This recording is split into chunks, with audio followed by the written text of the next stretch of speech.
Israel के Haifa पर Iran की ओर से कई हमले किए गए हैं और अमेरिका ने ईरान के 3 ठिकानों को निशाना बनाया है। तो दूसरी तरफ ईरान लगातार इजराइल पर हमला कर रहा है। इजराइल ईरान युद्ध के बीच में कई भारतीय वहां पर फंसे हुए हैं और साथ ही यूपी के पीलीभीत के रहने वाले करण सिंह समेत कई लोग इजराइल बंकर में रहने को मजबूर है। करण सिंह ने बंकर की भी कुछ तस्वीरें भेजी हैं। साथ ही ईरान की तरफ से हो रहे हमले की भयानक तस्वीरें भी सामने आई हैं।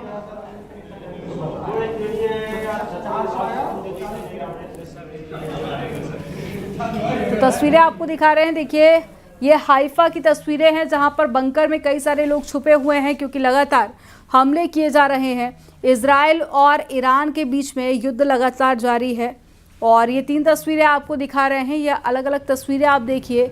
ये पहली तस्वीर है जिस वक्त हमला किया गया, उसके बाद की तस्वीरें देखिए, काफ़ी सारा नुकसान इसके अंदर हुआ है। दूसरी तस्वीर बंकर के आपको दिखा रहे हैं जहां पर कई सारे लोग इसमें छुपे हुए हैं।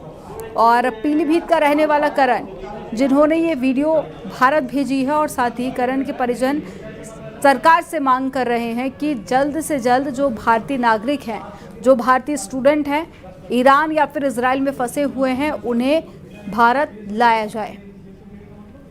और ऑपरेशन सिंधु के तहत कई सारे लोगों को भारत में वापसी भी कराई गई है, लेकिन अभी भी कुछ लोगों के वहां फंसे होने की जानकारी मिल रही है।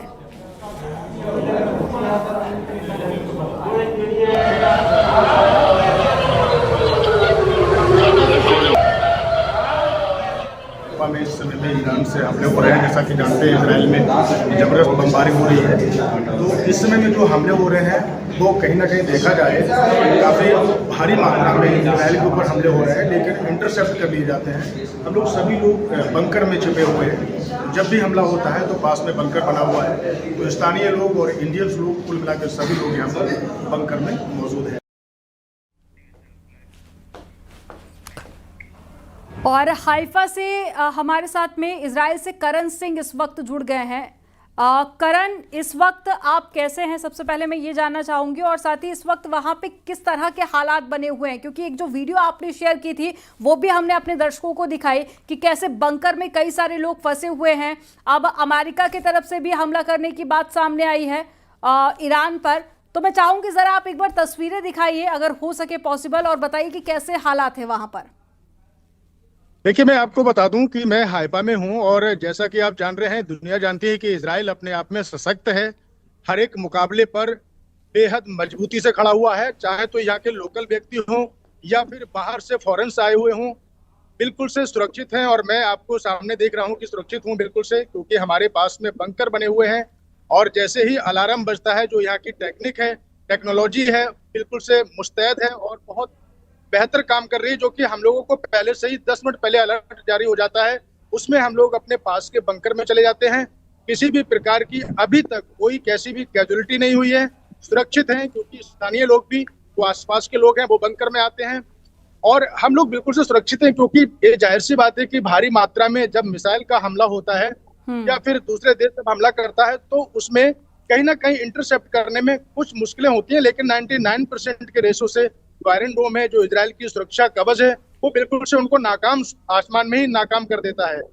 इसके तहत बिल्कुल से नॉर्मल लाइफ है लोगों की। बेशक हमले हो रहे हैं, लेकिन मैं आपको अवगत करा दूं कि हाइफा सुरक्षित है। पोर्ट बिल्कुल से बिल्कुल मेरे नजदीक है, और बाकी सारी चीजें बिल्कुल, हम पोर्ट के पास में रह रहे हैं। और मेरे साथ जिस बिल्डिंग में मैं रह रहा हूँ, लगभग वहां से 100 से 150 लोग, 150 के आसपास लोग होंगे। सारे देशों के हैं, मोल्दोवा के हैं, श्रीलंका के हैं, और थाईलैंड के लोग हैं, भारतीय लोग हैं कुछ। तो मैं आपको बता दूं कि बिल्कुल से हम सुरक्षित हैं, किसी भी प्रकार की कोई दिक्कत नहीं है, कोई कैजुअलिटी नहीं है जी। करण, भारत में जो फैमिलीज हैं, जिनके परिजन या फिर फैमिली मेंबर्स वहां पर ईरान में या इजराइल में फंसे हुए हैं, उनकी तरफ से लगातार भारत सरकार से मांग की जा रही है, ऑपरेशन सिंधु भी चलाया जा रहा है। क्या आपसे भी कांटेक्ट करने की कोशिश की गई है, या कोई राहत की बात आप तक पहुंचाई गई हो कि जल्द से जल्द आपको भारत वापस लाया जाएगा? मैं आपको बता दूं कि आपके चैनल के माध्यम से कि एम्बेसी ने तुरंत, जैसे ही ये कैजुअलिटी जो बार शुरू हुआ था, उसी के तुरंत ही विद इन 2 and 5 आवर्स के अंदर जो है वो अपनी जो गाइडलाइन थी वो जारी कर दी थी। और उन्होंने बताया कि सभी लोग जो भी इजराइल में हैं, चाहे वो B1 वीजा पर हों या फिर कैसे भी हों, चाहे वो पढ़ाई की वीजा पर हों, सभी लोग उस पर रजिस्ट्रेशन कर चुके हैं, इवन हमने भी उस पर रजिस्ट्रेशन कर दिया है। तो जो भी गाइडलाइन है, हमारे देश की जो गाइडलाइन है, भारत की एम्बेसी की जो गाइडलाइन है, हम लोग सभी उसको फॉलो कर रहे हैं और रजिस्ट्रेशन हो चुका है। जैसी सिचुएशन होती है और जो भी भारत की ओर से गाइडलाइन होगी तो हम लोग सभी उसको मानने को तैयार हैं। लेकिन अभी इस प्रकार का कोई दबाव नहीं है कि नहीं सभी को छोड़कर जो है इजराइल से निकलना पड़ेगा, क्योंकि सिचुएशन जैसा दिख रहा है शायद उतना गंभीर नहीं है, बेहतर है। और सब लोग जो यहाँ के आम नागरिक हैं बिल्कुल से नॉर्मल लाइफ जी रहे हैं, मार्केट जा रहे हैं, गाड़ियां चल रही हैं। किसी प्रकार का उतना उथल पुथल नहीं है कि जो कि लगे कि बिल्कुल सब यहाँ से भागना निकलना बहुत जरूरी है। जी ठीक। लेकिन करण, अब इजराइल और ईरान के जो युद्ध के अंदर अमेरिका की भी एंट्री हो गई है, अमेरिका की तरफ से भी अटैक किया गया है ईरान पर, और उसके बाद में डोनाल्ड ट्रंप ये उम्मीद जता रहे थे कि अब शांति हो जाएगी। क्या आप पहले से हालात संभलते हुए या ठीक होते हुए वहां पर देख रहे हैं? देखिए, मैं पिछले 10-11 महीने से यहाँ पर इजराइल में हूँ और हाइफा में ही हूँ। और पिछले भी कई ऐसे आपने जाना है, आपने चलाया, कई युद्ध ऐसे हो चुके हैं, चाहे वो गाजा के प्रति हो या फिर पहले भी ईरान के साथ में युद्ध हुआ था।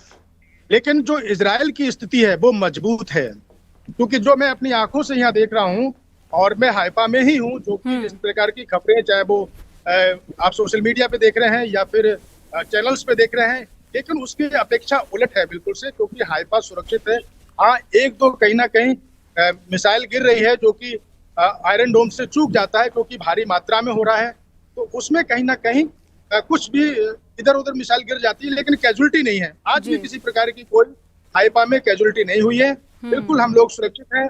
और रही बात अमेरिका की और ईरान के साथ जो युद्ध हुआ है, तो ये कहीं ना कहीं देखा जाए शांति की ओर जो है युद्ध आ सकता है। जी ठीक है करण, हमारे साथ में जुड़ने के लिए आपका बहुत शुक्रिया, और यही उम्मीद हम भी करते हैं कि जल्द से जल्द आप सभी को भारत वापस लाया जाए।